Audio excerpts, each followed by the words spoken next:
We all think we know it. The fluid that governs our planet, water. Omnipresent, with characteristics that appear familiar to us. If we look closer, however, it is full of mysteries. For instance, does water have a memory? Do the molecules remember events they were once confronted with? Are cosmic forces at work?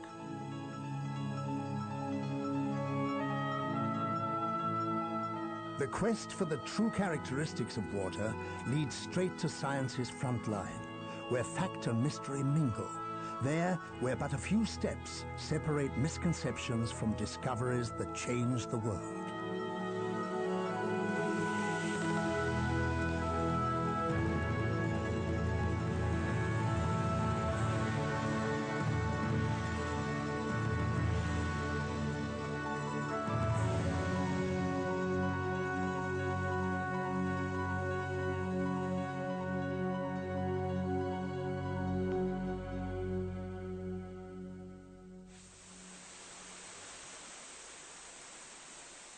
Everything flows, everything is composed of water. The human body, plants, animals, the larger part of the earth is covered with water. No wonder then that metaphysics and science have always been interested in it. At some point in time, water was able to leave the mystical world behind and find its way into the scientific textbooks, with which everything seemed settled. Until suddenly, people turned up who recognized new and spectacular properties in water. Above all, its so-called memory, about which hundreds of stories are now told. The idea behind it is that water is influenced by its surroundings, by other materials that it comes close to, and also from rays and vibrations that are capable of changing certain characteristics of the water, and this in a very strange and mysterious way that to this day remains a mystery to science. The most astonishing assertion comes from a Japanese naturopath named Masaru Emoto. The proof he furnishes for the memory of water is as weird as it is thrilling. He claims to have proved without a doubt that water is capable of storing information which he can also make visible with the help of photographs.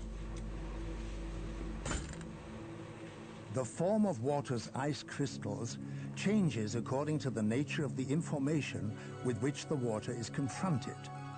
Bad conditions and disharmony, says Emoto, can lead only to ugly crystals, such as those from Tokyo tap water or the murky depths of the Ganges River.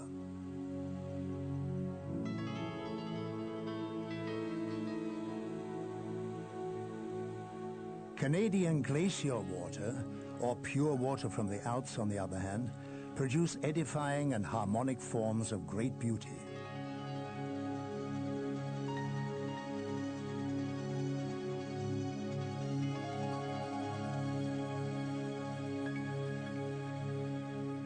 Masaru Emoto also plied water with music, initially solely classical, from Beethoven to Chopin. He claims that water can remember the music and that its ice crystals reflect the character of the music.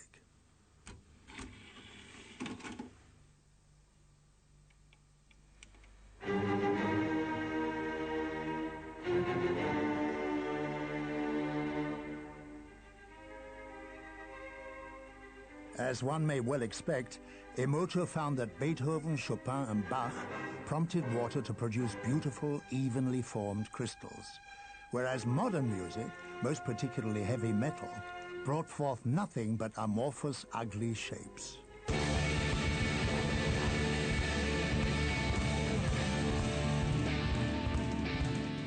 そのセオリーが分かれてもいないんですよ。 Since one knows so little about water, many different theories exist. We are still at the very beginning and are presenting all this to scientists around the world to discuss. 問題提起を初めて世界の学者たちに They may be distressed, since this is a completely new way of thinking. And once they've thought about it, they might still not know what to think. And if not, simply keep quiet. 自分はどうやって論評したらいいんだ。とりあえず黙っていようというところじゃないかな。12 years of research in the ice house, tens of thousands of crystal photos, the burden of proof seems immense.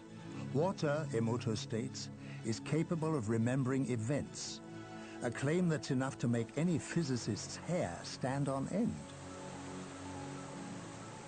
For water has already presented us with a wealth of miracles, within the framework of the laws of physics too. Most substances stretch when they grow warm, and when they get colder they shrink. Not so with water, which is at its densest or heaviest at 4 degrees plus and not at 0 degrees centigrade. Thus, in winter, the coldest water is on the surface, and for this reason a lake will freeze downwards and not the other way around. When water freezes and becomes ice, it also becomes, as opposed to all other fluids, less dense. It expands and floats to the surface. Were this not the case, our world would look entirely different. There would be no floating icebergs, and ice cubes would sink to the bottom of our drinks. The cause of all the magical suppositions lies in the molecules. Although water is composed of two gases, oxygen and hydrogen, it does not, as is the case in many similar combinations, remain gas, but becomes a fluid.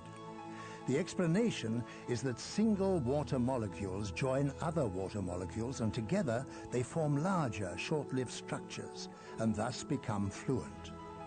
This phenomenon is generally considered a classic textbook example, although no one has ever actually seen the heaps of molecules.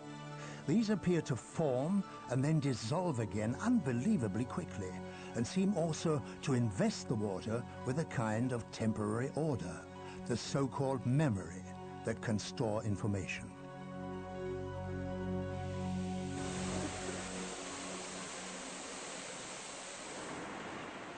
Water that stores information. A hypothesis with which one particularly and very seriously concerns oneself in Russia.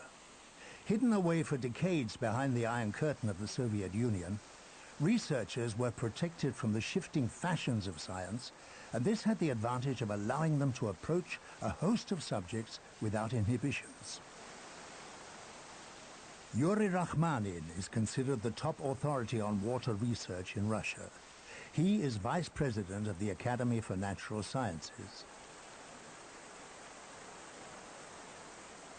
For him, the prime obligation of a researcher is always keep your eyes and your ears wide open. Несомненно, к нам обращаются очень многие. Many people come to us who work with water and search for unusual qualities in it. Often their ideas are quite absurd, and so we refuse to entertain them. But some of their findings are corroborated by chemical and physical tests, however. And that means that we researchers must examine them, since for us, investigation is the first commandment.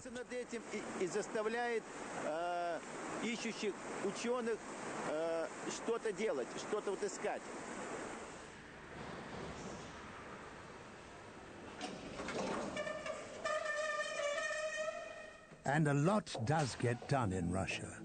By Witold Bakia, for example, who is primarily a researcher and, as a consequence, also a businessman. He owes his success to an invention which, according to the present state of science, shouldn't really exist at all. It took him 30 years to develop a machine to wholesale cereal production that will free water from bacteria and impure emissions in a matter of seconds without chemical additives.